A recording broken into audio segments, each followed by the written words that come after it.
നമസ്കാരം, എല്ലാവർക്കും സുഖമെന്ന് വിശ്വസിക്കുന്നു. ഇന്ന് ഞാൻ ഉണ്ടാക്കാൻ പോകുന്നത് കപ്പപ്പുട്ട്. ഞങ്ങളുടെ നാട്ടിൽ കൊള്ളിക്കിഴങ്ങ് എന്നും പറയാറുണ്ട്. അപ്പം ഉണ്ടാക്കണ എങ്ങനെയെന്ന് നോക്കാം. ആദ്യം തന്നെ തൊലി കളഞ്ഞ് നല്ല വൃത്തിയായിട്ട് കഴുകിയെടുക്കണം. ഞാനിപ്പോൾ തൊലി കളഞ്ഞിട്ട് എല്ലാം കഴുകി ഒരു പാത്രത്തിൽ ഒന്ന് ഡ്രൈ ആകാൻ വെക്കുന്നുണ്ട്. വേറെ ഒന്നുമല്ല, ഞാൻ കപ്പപ്പുട്ട് ഉണ്ടാക്കുമ്പോൾ ചീകിയാണ് ഉണ്ടാക്കാറ്. പിന്നെ അതിൻ്റെ കൂടെ ബീഫാണ് ഉണ്ടാക്കിയത്. അതിന് വേണ്ട സാധനങ്ങൾ സവാള, ഇഞ്ചി, വെളുത്തുള്ളി, പച്ചമുളക്, പിന്നെ തക്കാളി. ഇത്രയും സാധനങ്ങളാണ് വേണ്ടത്. നമുക്ക് സവാളയൊക്കെ ഒന്ന് അരിഞ്ഞ് വെച്ചിട്ട് പിന്നെ അത് കഴിഞ്ഞിട്ട് ഒന്ന് തക്കാളിയുമൊക്കെ അരിഞ്ഞ് വെക്കാം.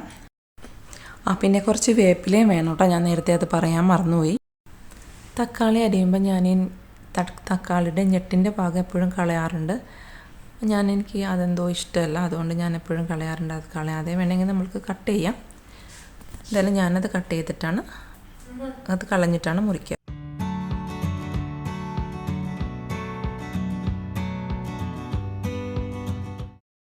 പിന്നെ ഇഞ്ചിയും വെളുത്തുള്ളിയും ചെറിയ കഷ്ണങ്ങളാക്കി വെച്ചതാണ്. ഇനി നമ്മൾക്ക് ബീഫ് ഉണ്ടാക്കാം. നോർമലി ഞാനിവിടെ ഒരു സ്റ്റീൽ കുക്കർ എടുത്തിട്ടുണ്ട്. അതിലേക്ക് വെളിച്ചെണ്ണ ഒഴിച്ച് സവാള ഇട്ട്, സവാളയുടെ ഒപ്പം ഞാൻ പച്ചമുളകും അരിഞ്ഞത് ചേർത്തിട്ടുണ്ട്. അത് കഴിഞ്ഞിട്ട് കുറച്ച് ഒരു സ്പൂൺ, ഒരു നുള്ളു അല്ലെങ്കിൽ ഒരു സ്പൂണോ നമ്മൾക്ക് ഉപ്പിട്ട് കൊടുക്കാം. അത് പെട്ടെന്നൊന്ന് വയന്ന് കിട്ടാൻ വേണ്ടിയിട്ടാണ് ഇങ്ങനെ ചെയ്യുന്നത്.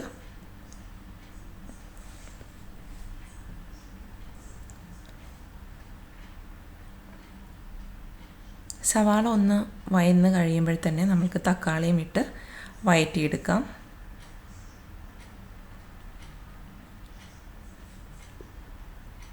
പിന്നെ ഇഞ്ചിയും വെളുത്തുള്ളിയും അതുകൂടി ഇട്ടിട്ട് ഒന്നുകൂടി വഴറ്റാം. തക്കാളി ഞാൻ ലാസ്റ്റാണ് ഇട്ടത്. പറഞ്ഞപ്പോൾ അന്ന് ആ ഒഴുക്കിന് ഞാൻ പറഞ്ഞു പോയതാണ്. തക്കാളി കൂടി ഇട്ട് എല്ലാം കൂടി ഒന്ന് വയന്ന് കഴിയുമ്പോഴത്തേക്കും മഞ്ഞൾപ്പൊടി, പിന്നെ 2 സ്പൂണ് ഞാൻ കാശ്മീരി മുളക് പൊടിയാണ് യൂസ് ചെയ്യാറ്. പിന്നെ മഞ്ഞൾപ്പൊടി, കാശ്മീരി മുളക് പൊടി,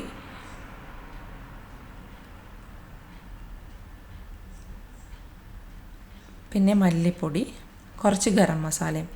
ഇതിനങ്ങനെ പ്രത്യേകിച്ച് കണക്കൊന്നുമില്ല. ഞാനിങ്ങനെ സ്ഥിരം വെക്കുന്നത് കൊണ്ട് എനിക്ക് ഏകദേശം 1 കിലോയ്ക്ക് ഏകദേശം എത്ര വേണമെന്നുള്ളൊരു അളവിനാണ് ഞാൻ എടുക്കാറ്. പിന്നെ എൻ്റെ സ്പൂണൊക്കെ ഞാൻ ഈ പൊടികളിലൊക്കെ യൂസ് ചെയ്യുന്ന സ്പൂണൊക്കെ വളരെ ചെറിയ സ്പൂണുമാണ്.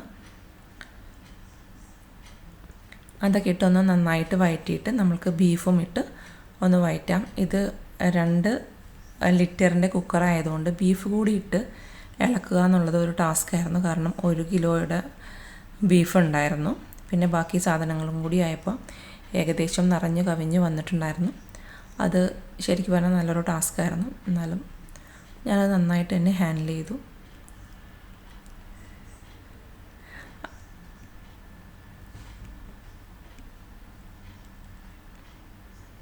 അപ്പോൾ ഇതിപ്പോൾ നന്നായിട്ടെല്ലാം മിക്സ് ആയിട്ടുണ്ട്. നമുക്കിനി ഒന്ന് അടച്ച് വെച്ച് കൊടുക്കാം. സാധാരണ ഒരു 7 വിസിലൊക്കെ വന്നു കഴിയുമ്പോഴത്തേക്കും ബീഫ് വേകാറുണ്ട്. പിന്നെ ആ സ്റ്റീമിൽ തന്നെ ഒന്നിരുന്ന് നമ്മൾ ഓപ്പൺ ചെയ്യാതിരിക്കുകയാണെങ്കിൽ നന്നായിട്ട് വെന്ത് കിട്ടും. ഞാൻ നോർമലി ഇങ്ങനെയാണ് കറി വെക്കാറ്. ആദ്യം വേവിച്ചിട്ട് പിന്നെ വീണ്ടും പൊടികളിട്ട് അങ്ങനെയൊന്നുമില്ല, ഒരൊറ്റ അടിക്ക് ബീഫ് കറി വെക്കാറാണ്. കാരണം വേറെ ഒന്നും അല്ലായിരുന്നു, ജോലിക്കൊക്കെ പോയി വരുമ്പോൾ നമുക്കധികം സമയമൊന്നും ഉണ്ടാവില്ല. അങ്ങനെ വെച്ച് ശീലിച്ചതാണ്. പിന്നെ എല്ലാത്തിനും ഒപ്പം അൻഡ്രേട്ടനും ഹെൽപ്പ് ചെയ്യാറുണ്ട്.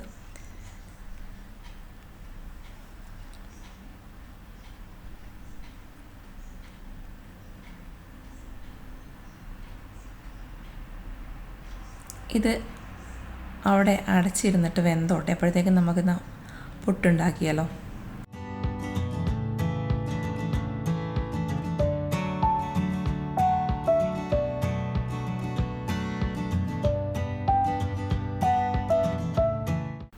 അപ്പോൾ ഇവിടെ കപ്പ ചികിക്കൊണ്ടിരിക്കുകയാണ് ചേട്ടൻ. പിന്നെ കപ്പയും മാത്രമല്ല, കപ്പയും ഇതുപോലെ ക്യാരറ്റും ബീട്രൂട്ടും ഇതുപോലെ തന്നെ നമുക്ക് ചീകിയെടുക്കാം. ചീകൽ മാത്രമല്ല, ചീകി കഴിഞ്ഞിട്ട് കപ്പയുടെ ഒത്തിരി നനവുണ്ടാകും. ആ ഒരു വെള്ളം എന്ന് വെച്ചാൽ അതെന്തോ കറയാണ്, അതുകൊണ്ടാണല്ലോ എപ്പോഴും കപ്പയുടെ ഒപ്പം മീനോ അല്ലെങ്കിൽ ബീഫ് കറിയോ അല്ലെങ്കിൽ അങ്ങനെ എന്തെങ്കിലും കഴിക്കണമെന്ന് പറയുന്നത്.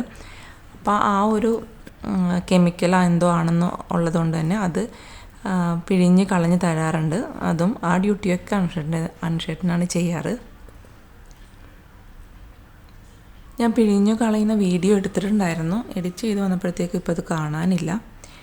ഇനി നമുക്ക് പുട്ടുണ്ടാക്കണ എങ്ങനെയെന്ന് നോക്കാം. നോർമലി നമ്മൾ അരിപ്പുട്ടുണ്ടാക്കണ പോലെ തന്നെ അതിന് ഞാൻ ആദ്യം തേങ്ങയിട്ടിട്ട് പിന്നെ കുറച്ച് കപ്പ ഇടും. പിന്നെ നമ്മൾക്ക് ക്യാരറ്റ് ആണ് ഇഷ്ടമെങ്കിൽ ക്യാരറ്റ് ഇടാം, അല്ലെങ്കിൽ ബീറ്റ്റൂട്ടാണോ ഇഷ്ടമുള്ളത് അതെങ്ങനെയാണെന്ന് വെച്ചാൽ നമ്മൾക്ക് ഇഷ്ടമുള്ള പോലെ ഡിസൈൻ ചെയ്യാം.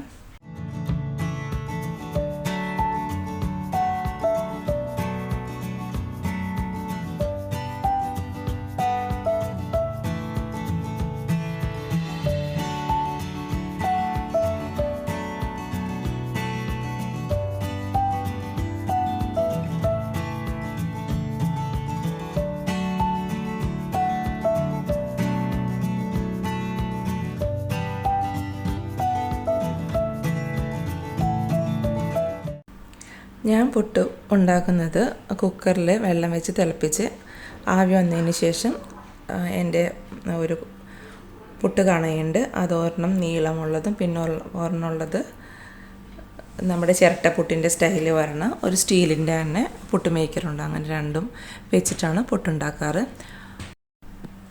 ചിരട്ടപ്പുട്ടിൻ്റെ സ്റ്റൈലുള്ള പുട്ട് മേക്കറിൽ തേങ്ങയും ക്യാരറ്റും പിന്നെ തേങ്ങയും ബീറ്റ്റൂട്ടും പിന്നെ തേങ്ങ മാത്രം ഇട്ട് അങ്ങനെ ഓരോ ഡിസൈനിലാണ് ഞാൻ പുട്ടുണ്ടാക്കിയത്.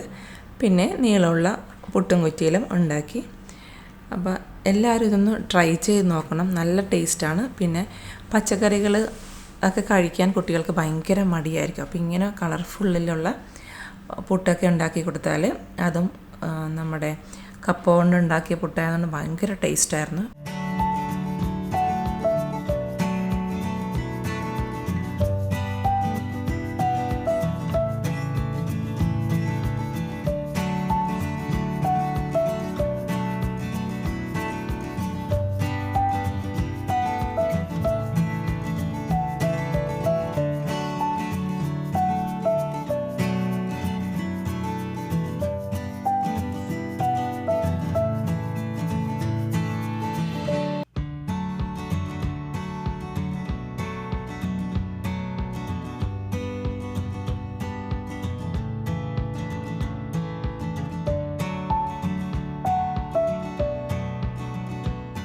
ഇനി നമ്മുടെ ബീഫ് കറി കൂടി റെഡി ആയിട്ടുണ്ട്.